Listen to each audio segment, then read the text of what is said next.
rockers and Mercuryans. Rock Mercury here. Welcome to the Rock Mercury podcast. I'm here tonight with some juice.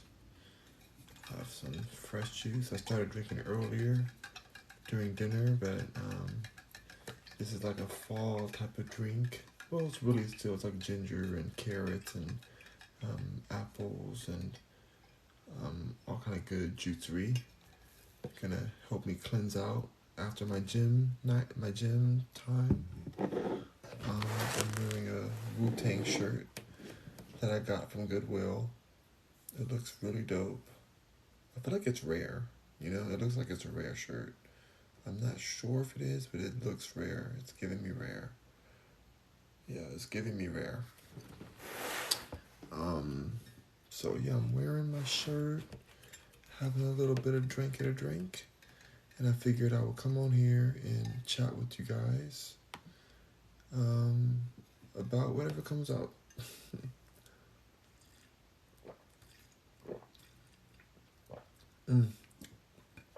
Delicious.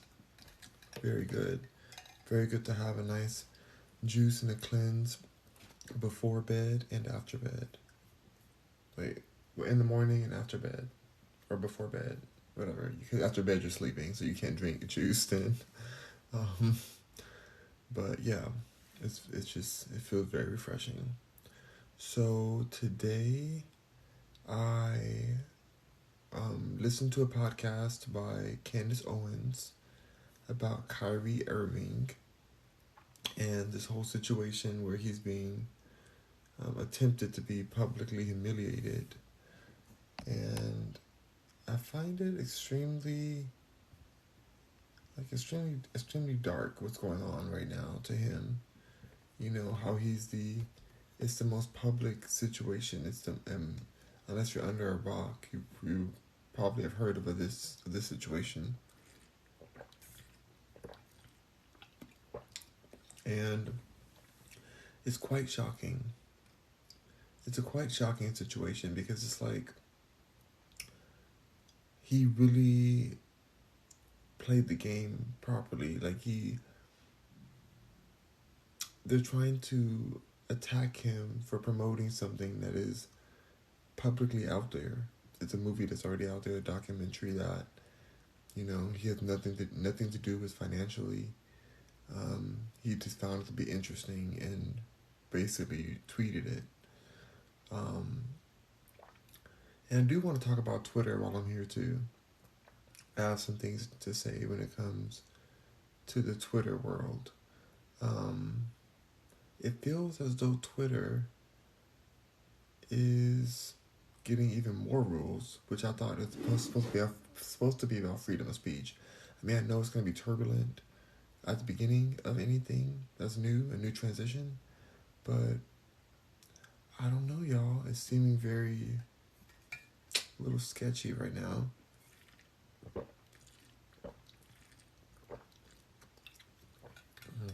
Very good juice.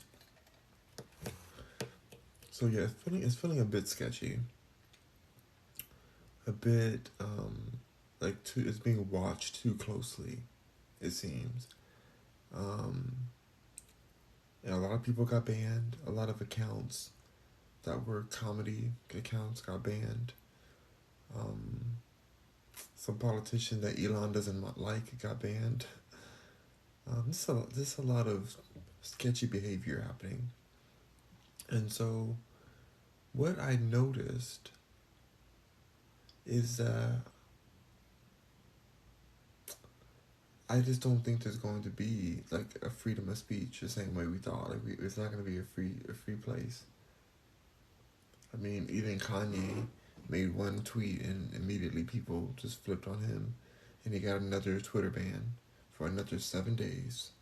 So it doesn't really feel like a safe space is coming anytime soon when it comes to these social media platforms. It really doesn't seem. I mean, I don't feel like I even have a safe space every day. I'm wondering, are they going to try to get me today? They try to get me every day. Even right now, my life is kind of acting weird right now. It says I have good connection, but it's like I'm not really seeing my people come up, or maybe they're not getting notified. I feel like I'm being suppressed on social media.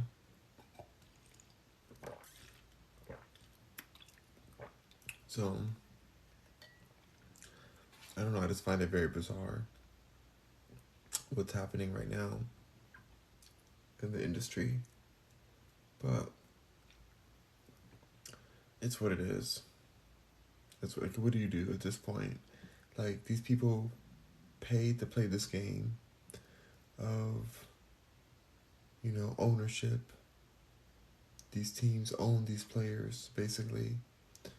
And they're now trying to force him to do all these humiliating apology measures over tweeting something and over responding to the backlash from the tweet in the press conference with facts. All he said was facts, and they don't like that. I feel like it's a very racially motivated attack that's happening against Kyrie. And it's heartbreaking to watch it all unfold. And I hope he doesn't do all these things you're asking, but then also I understand that that's his bread and butter. But I hope that somebody offers him a transitioning security, maybe another company, another team, or some type of security that he can stand in his truth and not be humiliated by this team who is being unrightful, I believe unrightful, against him.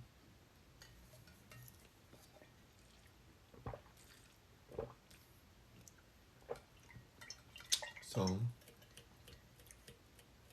yeah, I find it very bizarre what is going on. It's like, really now? It's like, this is what we're doing? This is how we're treating our exemplary black men, that like they can't even speak on anything without fearing losing everything. That's how it feels. That's the American experience.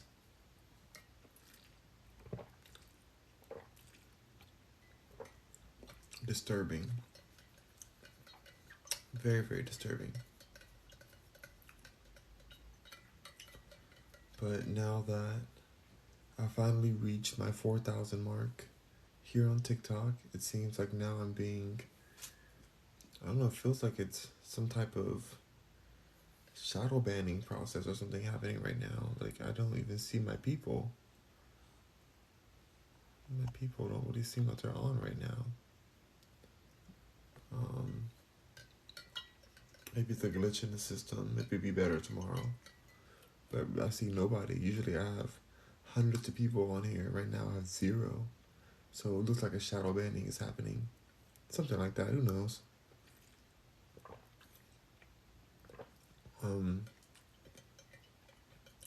But I'm going to keep on going. Because why not? I'll be posting this on my live anyways. But I'm just letting you guys know because I don't have as much engagement as I usually do.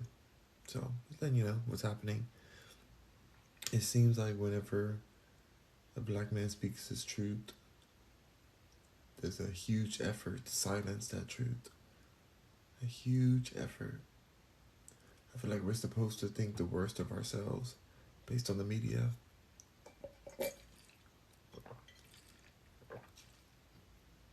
But I refuse. I completely refuse to think worst of myself based on a media opinion. I refuse.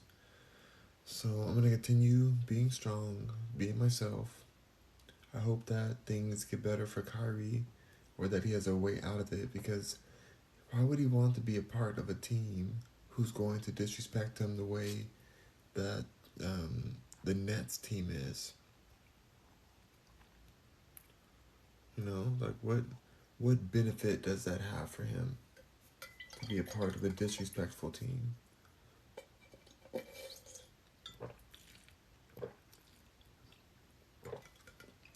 Zero benefit. Zero benefit. So, Candace made some really good points about it, and I was just like, wow, like they really are just trying to prove a point. There's nothing about this whole anti-Semi or whatever the heck they're trying to say.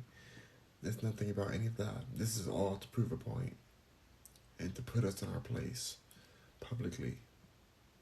Really disturbing stuff. Um, Also, Candace Owens touched on the subject of Nancy Pelosi's husband and how that whole case where he was brutally attacked in his own home, how sketchy that is, and why wasn't he secured? And was this person like I didn't realize that Nancy Pelosi, whatever her name is, was second in line to the presidency, but yet she doesn't have Secret Service. Like this is a very sketchy case.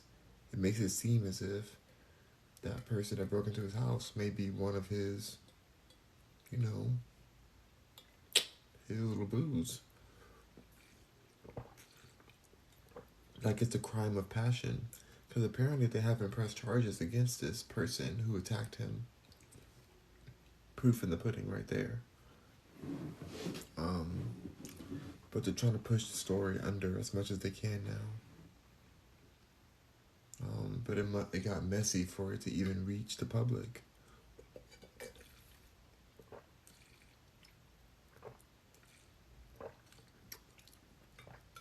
So many fishy things go on in politics, which is why I really have no interest in involving myself in any types of politics.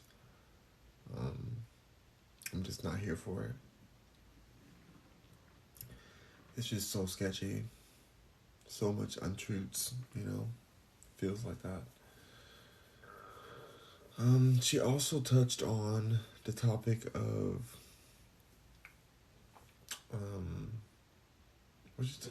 the topic of Oxford University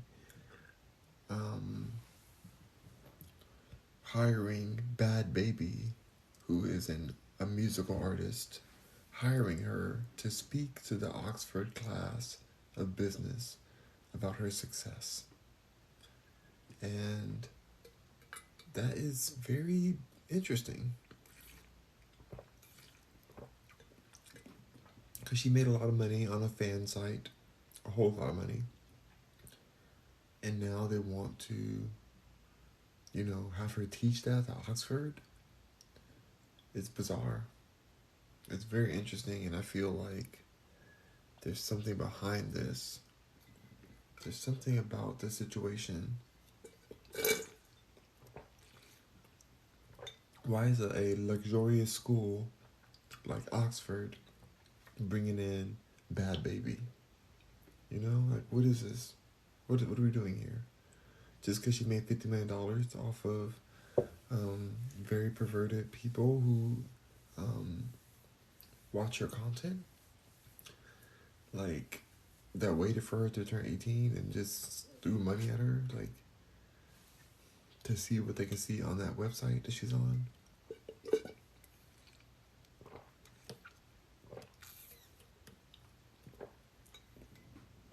It's bizarre. It's like, it's unhealthy as a nation to think that this is somebody who needs to be interviewed by Oxford University. But then also, university itself has a really bad rep and has been known to be kind of scamish. And so maybe it's not that bad. Maybe it's the ultimate comedy. Bad Baby being interviewed by Oxford University, that's something that people would have laughed at when they first were introduced to her in pop culture.